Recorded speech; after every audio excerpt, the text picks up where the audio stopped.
ரூத்தை பார்த்து, மகளை கேள், போகாமலோ இரு,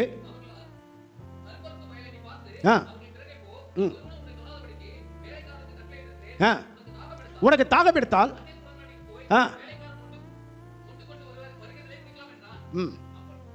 போதும். இங்க ஒரு விஷயத்தை கவனிங்க. இவளுடைய வார்த்தை சரியாக இருந்தது, இவள் பேச்சு அறிக்கை சரியாக இருந்தது. இவளுக்காக பேசுகிறதுக்கு ஒரு நபரை தேவன் அங்கே ஏற்படுத்தி வைத்திருந்தார்.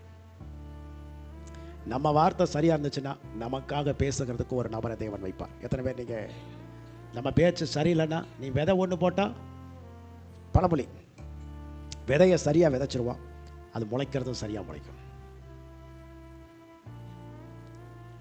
உன் தேவன் என் தேவன், உன் ஜனம் என் ஜனம். நீ இருக்கிற இடத்துல நானும் இருக்க சம்மதிக்கிறேன், நீ தங்குற இடத்துல நானும் தங்க சம்மதிக்கிறேன், நீ சாகிற இடத்துல நானும் சாக சம்மதிக்கிறேன்.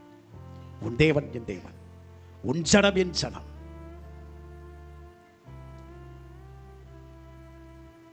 ஹீட்டா இருக்கா?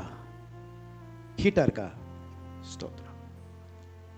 அப்போ தானியேலுடைய பிரதிஷ்டையை அங்கீகரித்த தேவன், ரூத்தினுடைய அறிக்கையை அங்கீகரித்த தேவன்.